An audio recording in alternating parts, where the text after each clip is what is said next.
All right, so tonight's video for Saturday, March 28th. And so I am giving myself homework to study from the Bible. I had questions about why 12, the 12 disciples, the 12 tribes of Israel. It led me into a whole thought about, okay, the 12 months of the year, the ephod of the priest and Aaron. So we're here now. Oh, she's nice. So this is where I originally wrote down the 12 months in Hebrew. I don't know their names yet. If I'm honest, I haven't looked up their names yet. But I just wrote down the 12 months of Hebrew. It's going from left to right because in Hebrew that's how they read originally. So this is like, it's the ephod of Aaron, okay, and I'm putting everything on it. The ephod was used as like a remembrance of all of the tribes of Israel, and just so that the high priest could have them on his chest and basically pray to God for them. And so, um, starting here, I'm putting the first son, that first tribe. They're listed in the order that they were born in orange. And so we talked about those name meetings very briefly a couple days ago. And we went through yesterday the prophecies given to Benjamin and Judah. Okay, so now today I went through, and first it was in pink, but then my pink ran out, so then it's in black. And I went through the 12 disciples as they're listed in order in Matthew 10. Okay, so we have Simon Peter, and I think most people know that he was named Peter, which he wasn't really named Peter, that's the Greek translation. He was named the meaning of Peter, which is Cephas, by Jesus himself. Jesus renamed him, you will be called Simon Cephas, and that means like rock or stone. So that has a lot of meanings on its own. We will move on from there. Next was Andrew, who was Peter's brother. And actually, he saw Jesus first, but then he ran to go get his brother, and was like, hey, you have to see this guy. And so that's really cool because his name means strong, manly, brave, man of vows, a man of liberty, so freedom. So um, he was really loyal to his brother to run and get him, and just amazed that he heard about Jesus, and then he ran to get Simon, so which is cool. Next is James, son of Zebedee, and Zebedee means my gift. So I have here James the Just. I actually need to do a whole lot more research because I'm confused which James is James the Just.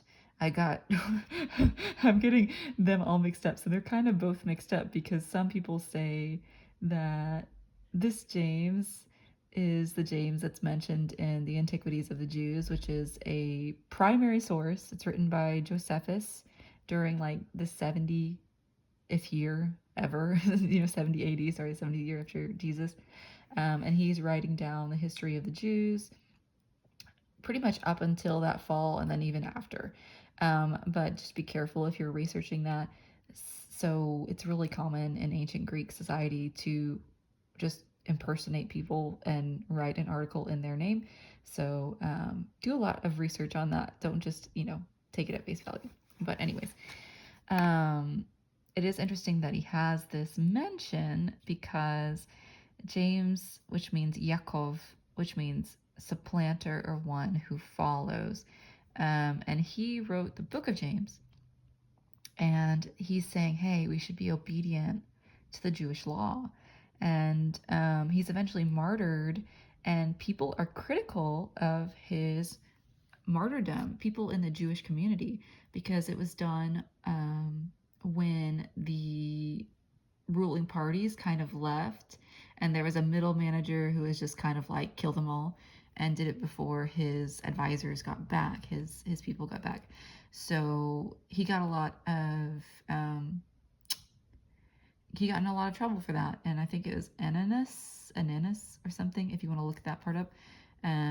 But yeah, it's interesting how James, in full obedience, was killed because of someone else's disobedience. And I guess that really does, kind of tie into this whole Levi joined attach and to understand concept. Okay, So now we're on to John, son of Zebedee. So he's James' brother. Um, and they're actually called like brother or cousin of Jesus because their mom is Mary of Salome, which is Mary's sister. And so that's interesting. Everyone's called Mary. We love the name Mary. It's a very ancient Hebrew name that Aaron's sister is named Miriam, which is Mary. And it's like prophetess. So I'm like, there's a lot of Marys here. I think that makes sense as to why everyone called him Mary. It was just a very beloved name with a lot of spiritual power. So there we go. And his name means God has been gracious. So he was able to write a lot, and he was called the disciple whom Jesus loved, and so he was elevated into that lovely position, very close friendship with Jesus. The next one is cool. His name is Philip, and he's the friend of horse or beloved lover of horses or something like that, which is just makes me giggle at first. But horses back then, they were specifically used for cavalry or military force. So cavalry, we know, is where like Jesus was killed, crucified on Calvary. Calvary means like the um, the skull or the head. And so like the head forces, those leading forces in an army, in a military force, were the horses, the horsemen. So very interesting there.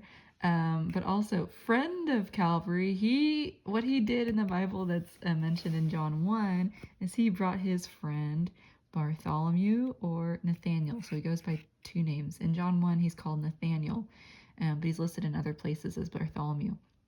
And so we have to go through two different names here. Nathaniel is, well, I'll go in order.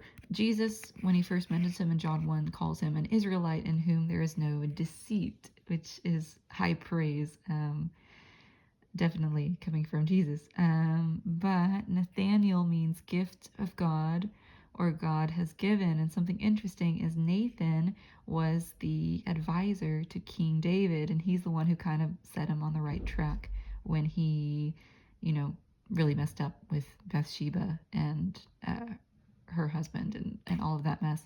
And he's like, hey, that's not good. He's not prone to drama or deceit. He's all about the law. So Bartholomew means son of Talmai or Ptolemy. There's two meanings you can go here. So Talmai is furrow or plow field, which I think is interesting with all the imagery that we get for farming and plowing and harvesting. And then Ptolemy is also warlike. So son of someone who's warlike. So I like to think that he's like totally going to war with deceit. We hear like Satan's the Lord of liars or whatnot. He's having none of that. He is full on for the Lord. And I have the fact that he's in the same square as Naphtali, who won a great struggle. Again, this is all about, war and conquest too. So I just think that's an interesting little tie in there. Next we have Thomas, which means twin. So he's called Thomas, also Didymus. They both mean twin. I had to do some research on this one because I did not know what was the purpose of that. Did he have a twin, or what's going on? Some people have a lot of really cool ideas on that because it could also mean twofold or double, representing what is known or unknown, and what is physical or spiritual. That means that's my handwriting says spiritual. I don't think that's legible at all. I'm sorry.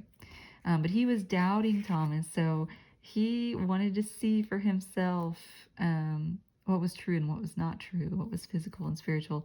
When Jesus came back to meet everyone, he says, well, I'm not going to believe until I see the marks on his hands. And so there you go. But he's on here with this whole dichotomy itself. Adam and Eve, they were, what's the difference between what's known and unknown, the knowledge of good and evil, right? And then the physical and spiritual battles. Sukkoth is when God actually comes down to dwell with us, is what we're making a dwelling outside. and like his provision here on earth is like just this whole it's just this whole thing. But Gad also has a double meaning of good fortune or a troop. Next, we move on to Matthew. I actually don't have a whole lot for Matthew because it's explained a lot in his works. We have so much from Matthew. So he began as a tax collector, and his name means gift from God. Matthew means gift from God. But he also goes by the name Levi, which we know from the tribe of Levi means attached or joining. And so Jesus calls him away from his life of sin. And then he is brought into this abundance, this joy in the life of Jesus. And some of his works just have the most beautiful language. This is where we get the birds of the earth. And some of my favorite passages come from Matthew. So that's just really cool.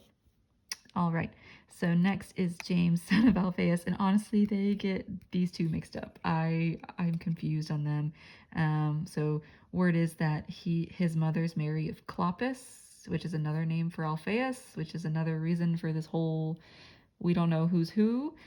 So he might be actually the James the Just, but he's also called James the Less, like the younger James, because we know that older James is martyred first.